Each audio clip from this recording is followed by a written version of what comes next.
เสียมจะเช้าเมื่อยไหมให้คนเช้าเมื่อยเลยยะโยเห็นมันละเอียด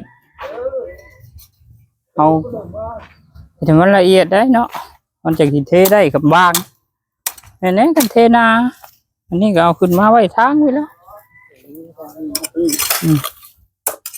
เอาไว้ขอบทางไว้แล้วเนาะเทสัญญาณนี่เทสัญญาณมันนั่นเจ้าเฮดเตอร์เอานั่นค่ะเสียมพวกตัวมันเข้าพวกนี่มันบางพวกมันเบาพวกเสียมจกพวกเตอร์เอาเนาะเสร็จท้ายเขาเลยขับไปลาดล่มมันบ่ล่มดอกอันใส่ตอนนี้อันใส่ตอนพ้นเท่านั้นว่าได้แล้วมันยังเจ็บมันใส่ตอนนี้ให้เขาเหยียบเลยแน่นเลย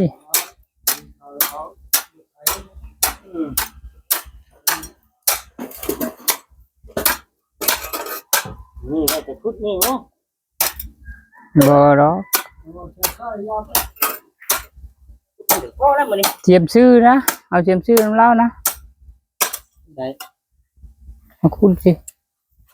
เจาะสิมาให้นะ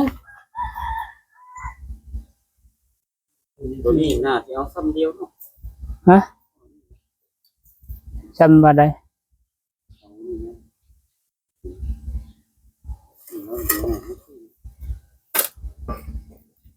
มันเป็นแต่ข้างเนาะ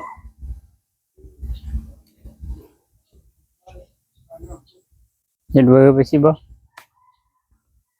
มาสิแล้วเจิดไปสิก็ได้เดี๋ยวเจิดไปนี่ล่ะจะแปลงกันนี่นะนะหั่นก็ตบแล้วก็แล้วล่ะ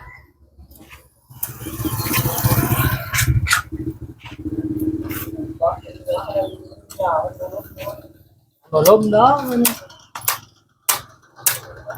เจียมชื่อเชาะมันอะไรล้อออกแล้ววะเจียมชื่อพ้นทางเฮือนพัวพูดแล้วทางห่านต้มเพอเขาพูดแล้ว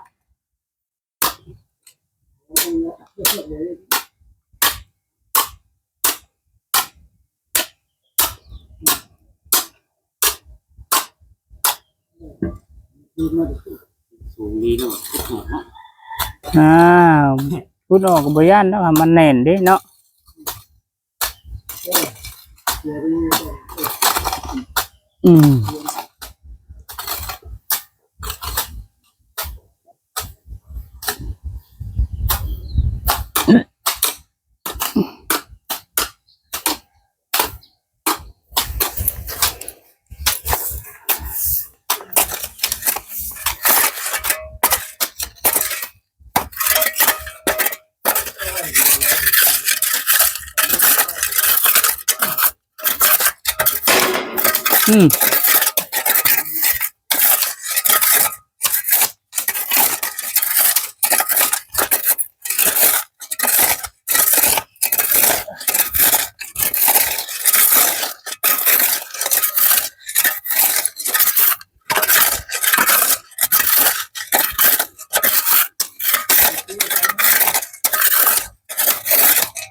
มีใครอยู่ปะ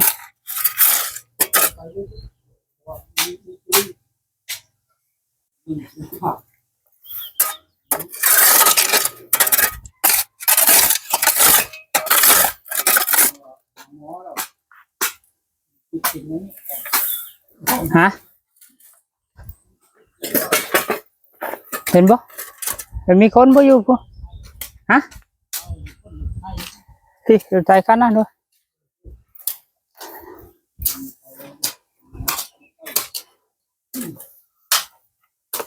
เขาขั้นนั้นไปลงไปนะจะลงมือนั่นแล้วแม่ละไปเฮ็ดบัว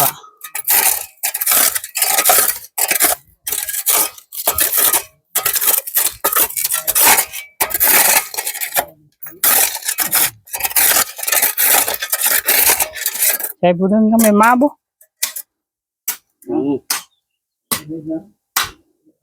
ท่อง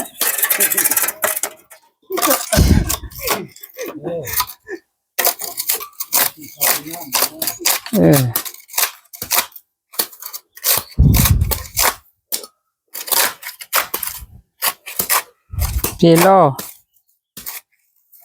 ทางมันดูน้ำมันจะพ้องแล้ว ช่องล่อเลยวะเดียวเนาะ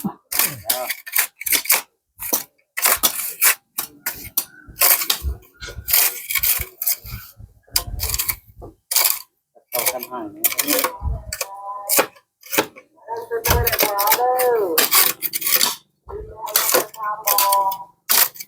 มาแล้วโอมบอ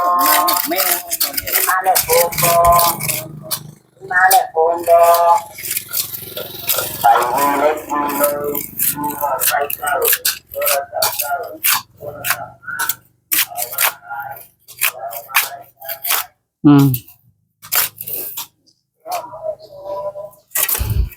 มาแรกบอ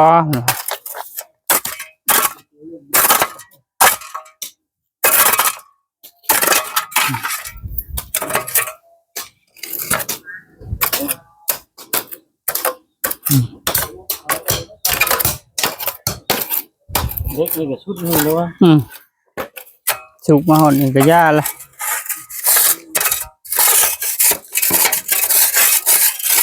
อันนี้คือครับ คือเป็นเลยผมมีเพื่อน ท่วมก็ได้ตัวนี้ ตรงว่าแต่นี้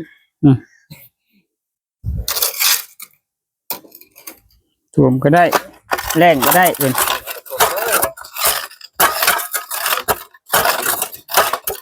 แต่เขามันบางแล้วเขาอยากให้มันจับดีแล้วเขาต้องออกไปซื้อนี่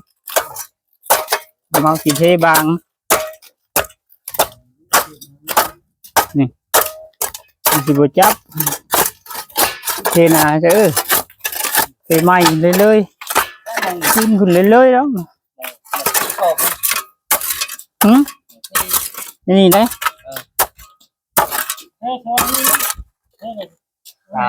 สามนาทีอย่าว่าคนดี เนาะอันนั้นมันคักอะ กันซีได้ใช่ไหม หันกับ3นี่ก็2เนาะมันเดาว่าบ่ได้ซื้อลายมันก็ ซี เอา ได้ซีนั้น ถ้าเท่าไปหาแล้วก็พุ่นสิหน่อยลงไป